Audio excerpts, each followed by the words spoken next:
Hello everyone, আসসালামু আলাইকুম। This is mom's blog and cooking channel. আশা করি সবাই ভালো আছেন, সুস্থ আছেন। আমি আলহামদুলিল্লাহ আপনাদের দয়ায় ভালো আছি। দেশের বাইরে যে প্রান্ত থেকে আজকে আমার ভিডিওটি দেখছেন বা দেখবেন, সবাইকে অসংখ্য ধন্যবাদ জানিয়ে শুরু করছি আজকে ছোট্ট একটি ব্লগ। তো আমি রাতের থেকে এই ব্লগটি শুরু করেছি। রাতের বেলা বাজারঘাট নিয়ে আসছি। তো এই যে এখানে শাক আছে, তারপর মিষ্টি কুমড়া আছে, বরবটি আছে। তো আমি বরবটি সেরকম একটা পছন্দ করি না, তারপরেও বাচ্চারা খায়, তারপরে হাজব্যান্ড খায়, ওরা খুব পছন্দ করে। চিংড়ি মাছ দিয়ে আমি এটাকে রান্না করে থাকি। অনেকেই এমনি রান্না করে, এমনি ভাজি করে। তো আমি চিংড়ি মাছ দিয়ে একটু ভাজি মতন করি। তো এখানে ঘি কাঞ্চন শাক নিয়ে আসছে, মিষ্টি কুমড়া নিয়ে আসছে। তো এগুলোকে আমি কুটে বেছে ধুয়ে নিব। রাতের বেলাতেই আমি আধা কাজ করে ফেলি যতটুকু পারি। বরবটি দিয়ে আলু দিয়ে কুচায় রেখে দিছি। এই যে এখানে বরবটি আলু দিয়েছি, তারপর একটুখানি মিষ্টি কুমড়াও ওখানে দিয়ে দিয়েছি। এই যে দেখতে পাচ্ছেন কি সুন্দর করে আমি ছোটো ছোটো করে টিউবের মতন কেটে নিয়েছি। এদিকে ঘি কাঞ্চন শাকটাও কুটে নিয়েছি, মিষ্টি কুমড়াটা কেটে ফেলেছি। কালকে মানে মিষ্টি কুমড়াটা আমি রান্না করব না, ফ্রিজে রেখে দিব। তো এই তো সকাল হয়ে গেছে। সকাল হয়ে গেলে পরে আমি তো রাতেরবেলা রুটি বানিয়ে রেখেছি। যতটুকু পারি আমি রাতের বেলা সব গুছিয়ে গাছিয়ে রেখে দিই, যেন দিনের বেলা আমার কোনো সমস্যা না হয়। তো বাচ্চা কাচ্চার ঘর এগুলো তো আসলে আগাম কিছুটা আগায় রাখলে পরে আমার নিজেরই সুবিধা হয়। বাচ্চারা খুব বিরক্ত করে, জ্বালায়। তো সেই জন্য আমি রাতের বেলায় সব কিছু করে রাখি। আর এই যে রুটিটা আছে আমি রাতের বেলা করে ঠিক এভাবে আমি রেখে দিয়েছি, কোনো ফ্রিজে রাখিনি। তো এখানে আমি বরবটিটা মিষ্টি কুমড়া দিয়ে বরবটি যেটা আমি করেছিলাম সেটা ভাজি করে ফেলেছি। হাজব্যান্ড ভাত খাবে, সকালবেলা সে ভাত খায়, রুটি খায় না।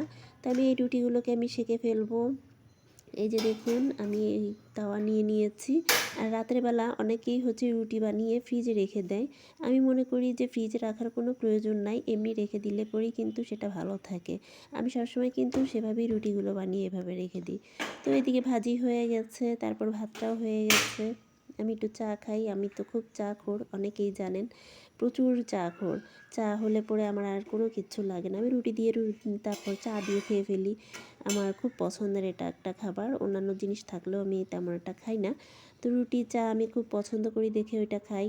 তো এটা আসলে পরের দিন আমি ফুলকপি দিয়ে আলু দিয়ে টমেটো দিয়ে রান্না করেছিলাম, সেটার একটু ছোট করে ক্লিপ তুলে রেখেছি। যে তেলাপিয়া মাছ দিয়ে আমি রান্না করেছি। এই শীতকালে নতুন নতুন সবজি বেরিয়েছে, নতুন নতুন সবজি বেরিয়েছে, যা এগুলো খেতে এখন অসম্ভব মজার লাগে, খুবই ভালো লাগে। তো এই যে ফুলকপিটা আমার খুবই পছন্দের একটা খাবার। টমেটো দিয়ে আলু দিয়ে ফুলকপি আর তেলাপিয়া মাছ দিয়ে রান্না করেছি।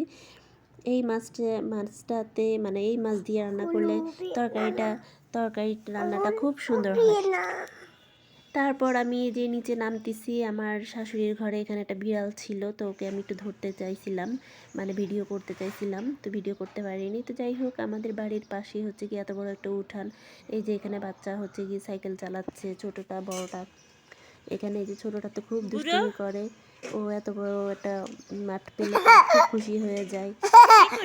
এই তো আমার কথার মধ্যে আসলে ডিস্টার্ব করতেছে, আমি আসলে কিছু করার নাই, বাচ্চারা থাকলে পরে এরকমই হবে, দুষ্টুমি করবে। এর মাঝে হচ্ছে কি আমি ভিডিও করি, ভয়েস দিই, এভাবেই আসলে একটু স্কিপ করবেন আপনারা সবাই।